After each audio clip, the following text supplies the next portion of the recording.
Ahora repasemos la declaración de Olmedo López, exdirectora de la Unidad de Gestión del Riesgo, ante la Corte Suprema sobre el escándalo de corrupción que golpea al gobierno del cual es el protagonista. Vamos por partes. Olmedo López reveló ante la Corte Suprema la supuesta estrategia para pagar congresistas con contratos de la Unidad de Gestión del Riesgo para conseguir apoyos a iniciativas del gobierno. Estas órdenes, según su versión, fueron impartidas en una reunión que denominó como cónclave y que se llevó a cabo el 27 de noviembre de 2023. Según Olmedo López, el cónclave se realizó en la Casa de Nariño y contó con la asistencia de varios altos funcionarios del gobierno, entre los cuales estarían el exministro de Interior Luis Fernando Velasco, Carlos Ramón González, entonces director del Departamento Administrativo de la Presidencia y hoy director de Inteligencia, y también el director, o más bien el ministro de Hacienda, Ricardo Bonilla. El cónclave son varios congresistas, varios altos funcionarios del gobierno, entre ellos ministros, reunidos en un acuerdo preestablecido donde tomaron la decisión de que votos en el Congreso de congresistas se conseguían a cambio de contratos y beneficios dirigidos para conseguir o leyes, los cambios en ella, o temas de interés de un ministro específico en su cartera. Ese es el cónclave, el que yo llamo cónclave. Y donde no fue una reunión, fueron varias reuniones. Asisten ministros, como usted lo ha mencionado. Dirigen ministros. ¿Asiste el presidente de la República? No. Esta lista de asistentes al llamado cónclave está siendo verificada por la Fiscalía y la Corte Suprema. Hemos buscado a los implicados por Olmedo, pero aún no hay respuestas a preguntas como esta. ¿Por qué Olmedo López habla de Ricardo Bonilla como el articulador político para sacar adelante los proyectos? ¿Fue desplazado entonces Luis Fernando Velasco en su papel de ministro de Interior? ¿Asistieron o no a este cónclave en la fecha específica? Toda la declaración de López apunta a la forma como se usaron los contratos, según él, para conseguir votos de congresistas. En este aparte explica cómo se hacía y cómo, según López, todo empezó con una adición presupuestal para la Unidad de Gestión del Riesgo, avalada por el ministro de Hacienda, Ricardo Bonilla. Y nace de un entramado, porque antes de esa reunión con el señor ministro, él mismo había hecho llegar y había direccionado una cifra importante al presupuesto de la entidad. Entrega de contratos dirigidos a cambio de lograr el propósito en la comisión. Que el ministro logre el propósito o saque adelante su proyecto de ley o el tema de interés que corresponda a su cartera. Pero es a congresistas, no a ciudadanos. Precisamente la principal matriz de colaboración de Olmedo López con la justicia sobre la supuesta responsabilidad de quien viene allí, el ministro Bonilla, en este entramado. Precisamente Olmedo López asegura que hubo una segunda reunión que se habría llevado a cabo el 15 de diciembre en el Ministerio de Hacienda, en la que habrían participado, por supuesto, el ministro Bonilla y su asesora María Alejandra Benavides, una visitante frecuente de la Unidad de Gestión del Riesgo. Entre julio y octubre ingresó 16 veces a reuniones con Sneider Pinilla y también Olmedo López. Fue un ministro, su enlace con el Congreso de la República,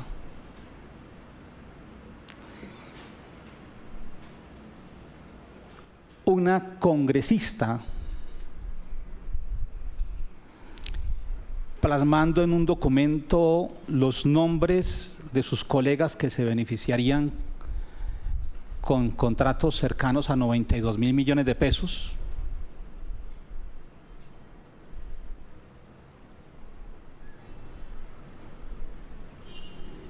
Cifra que ya me había compartido el ministro. Y fue en esa reunión con el ministro, con su asistente, y unos periodos después en mi oficina con una congresista preguntando por los mismos contratos, por los mismos montos, en un hecho donde el ministro, cuando se tuvo agenda o tuve agenda con él, manifestó directamente de qué se trataba y por qué había que entregar esos contratos. El ministro en su despacho me habló de 92.000 y me dio los mismos municipios. Hemos buscado al ministro Bonilla para plantearle varias preguntas. Ministro, ¿usted dio esas órdenes? ¿Se orientaron contratos de esta manera? ¿Fue presionado por los congresistas para que a cambio de contratos ellos votaran a favor de los proyectos del gobierno?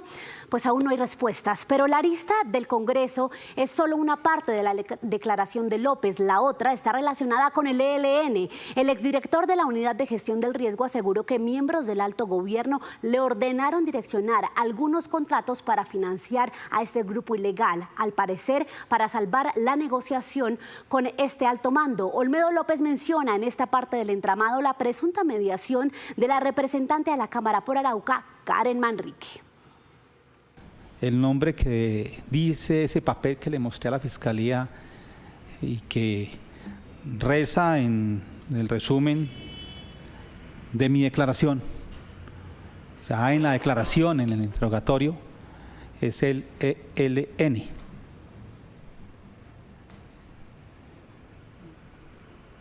Y su gran influencia en el departamento de Arauca. Que lo que yo entendí en esa carta del ELN, que les habían garantizado, y cómo le garantizan la manutención a unos frentes que están dialogando de paz. Yo no lo conozco, pero sí sé leer entre líneas. Y luego el comunicado de volvemos a la mesa. Cuando yo veo que uno de esos contratos va para ese territorio, de una alta influencia guerrillera del ELN. Y ese nombre de la congresista, pues es de esos mismos territorios.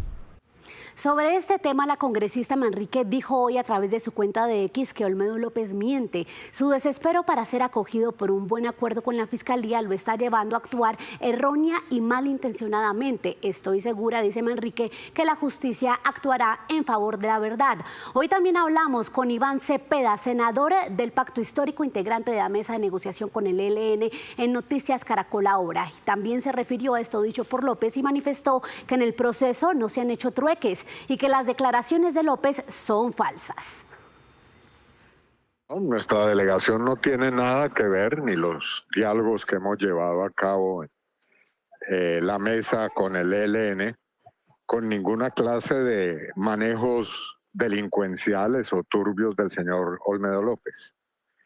Y eso se puede corroborar de una manera absolutamente clara, porque todo lo que se discute en la mesa se hace en frente de los garantes internacionales, países acompañantes, países que son 10 que están acompañando este proceso, la ONU a través del representante del secretario general, la Conferencia Episcopal de la Iglesia Católica y también los observadores del Ejército Nacional y de la Policía.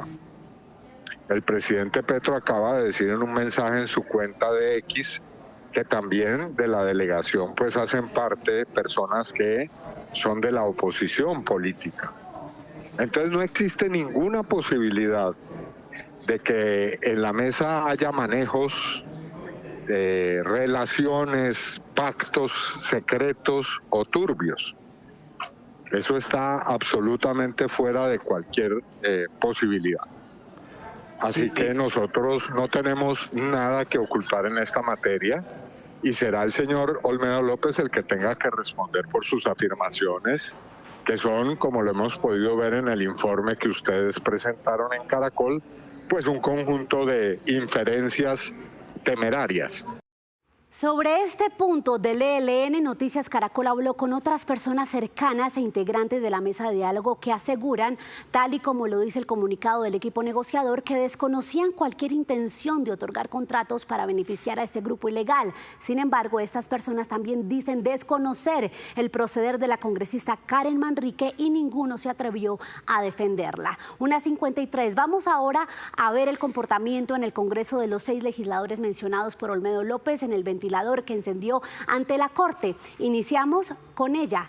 Karen Astrid Manrique, representante de la Cámara por el departamento de Arauca, ocupa una de las 16 circunscripciones especiales de paz estrenadas esta legislatura para que las víctimas del conflicto tuvieran silla en el Congreso.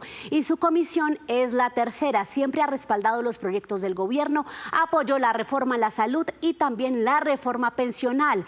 El siguiente congresista es Wadid Mansur, representante por el departamento de Córdoba del Partido Conservador. Integra la comisión tercera y es el actual presidente de la Comisión de Investigación y Acusación que investiga al presidente Petro por la presunta financiación irregular de su campaña, proceso que no ha tenido mayor avance y que se encuentra en fase inicial. Mansur ha respaldado los proyectos del gobierno de índole económica, pero no votó la reforma a la salud y tampoco la reforma pensional aprobada días después de que Olmedo lo señalara de venderse al gobierno. Sin embargo, Mansur firmó la que ustedes ven ahí, esta cuestionada proposición que avaló el aumento de presupuesto para el funcionamiento de gestión del riesgo por 208.000 millones de pesos. Seguimos con Juan Diego Muñoz, fue representante de la Alianza Verde por el departamento del Meta, renunció en febrero de este año a su curul, asegurando asuntos personales relacionados con su estado de salud, pero antes, como integrante de la Comisión Tercera, respaldó los proyectos de índole económica del gobierno e hizo parte de las discusiones internas, como lo ven en la foto, del Plan Nacional de Desarrollo, del cual fue ponente allí en el Ministerio de Hacienda. Seguimos con Liliana Vitar, senadora cordobesa del Partido Conservador. Fue la fórmula en Senado de Nicolás Barguil, primo del ex precandidato presidencial David Barguil, y ha tomado distancia del gobierno cuestionando artículos de sus principales reformas, como la pensional, la cual no votó. Ha respaldado los proyectos económicos, proponiendo cambios en el trámite como ponente del Plan Nacional de Desarrollo y la adición presupuestal. Pero también su firma está en esa cuestionada proposición que agregó presupuesto a gestión del riesgo. Y vamos con los liberales. Nos quedan 2 congresistas, tienen algo en común y es que se han destacado en los últimos meses por hacer cuestionamientos y oposición al gobierno. Julián Peinado es representante por Antioquia en la Comisión Tercera. El año pasado buscó la presidencia de la Cámara, pero finalmente por acuerdos políticos esa dignidad quedó para Andrés Calle, también salpicado en este escándalo. Ha pedido a su partido la independencia del gobierno, votó no a la reforma a la salud y también a la reforma pensional. Y nos queda Juan Pablo Gallo, senador liberal de Risaralda. Le ha pedido a su jefe, el expresidente César Gaviria, que el partido se declare en oposición al gobierno. Votó no a la reforma pensional, pero su firma aparece en la cuestionada proposición dando más plata a gestión del riesgo de desastres. Los 2 últimos congresistas, así como el conservador Wadid Mansur, respondieron frente a los señalamientos hechos por Olmedo López en su diligencia ante la Corte. Aquí la respuesta. Me sorprende porque yo he sido un opositor consistente, constante desde el primer minuto de este gobierno, incluso desde antes, porque yo tampoco voté por Petro. Mis posiciones, mis declaraciones, mis votaciones, que son públicas, que lo he hecho a través de medios como este, dan cuenta de eso. Yo no he cedido frente a esa manera de pensar. No he recibido una sola propuesta por parte de funcionarios del gobierno para cambiar o modificar mi voto. He sido absolutamente crítico de las posturas y de los programas del gobierno Petro. Por el contrario, hemos citado a mociones de censura, hemos votado de manera coherente con estos postulados y hemos hecho defensas férreas de las situaciones con las cuales no estamos de acuerdo. En todo momento nunca he tenido ninguna relación con Olmedo López. Yo le pedí a la Corte que me investigara. Estoy revisando mi expediente. El señor Olmedo dice que nunca se ha reunido conmigo y pues quien se haya reunido con él y haya alguna instrucción tendrá que responder hasta la justicia. Pero usted no ha tenido contratos a cambio de votar en el Congreso de la República. Jamás. ¿Usted puede dar fe de eso? Jamás.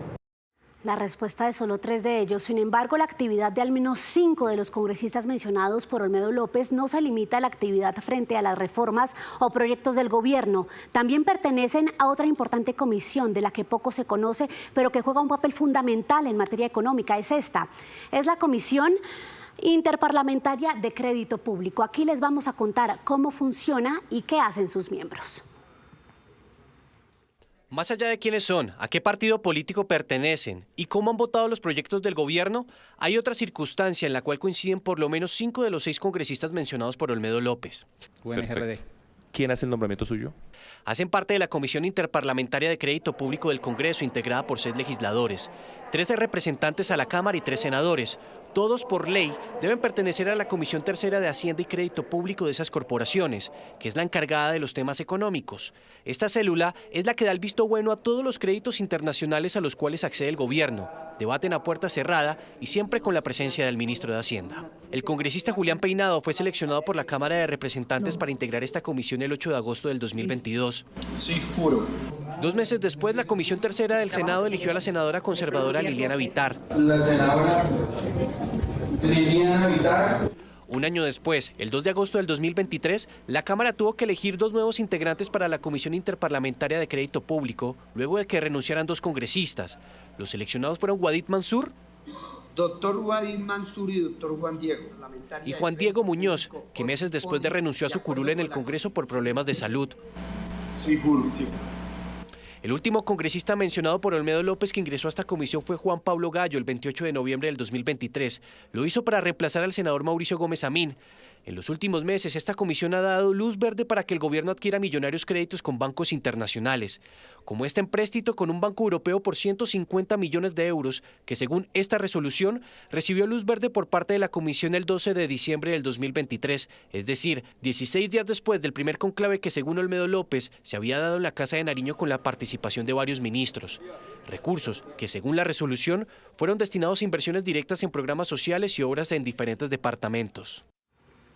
Y sobre esta comisión de crédito de la que muy pocos en el país sabían, hay varias preguntas también. ¿Por qué sus actas e integrantes no aparecen en las páginas de Senado y Cámara? ¿Por qué hay 8 integrantes, según le dicen a Noticias Caracol fuentes del mismo Congreso, si la ley dice que solo deben ser 6 los que la integran? Ahora serán estos congresistas los que deberán explicar cuál fue su papel en esa comisión de crédito público, si lo que aprobaron benefició al gobierno y si por ello recibieron alguna contraprestación, como lo señala Olmedo López. Para el cierre, los congresistas que aseguran no haber votado proyectos claves del gobierno nunca le dijeron a Noticias Caracol que pertenecían a esta comisión de crédito. Ahora, entonces, deberán explicar por qué omitieron este detalle y cuál fue su papel en esta comisión.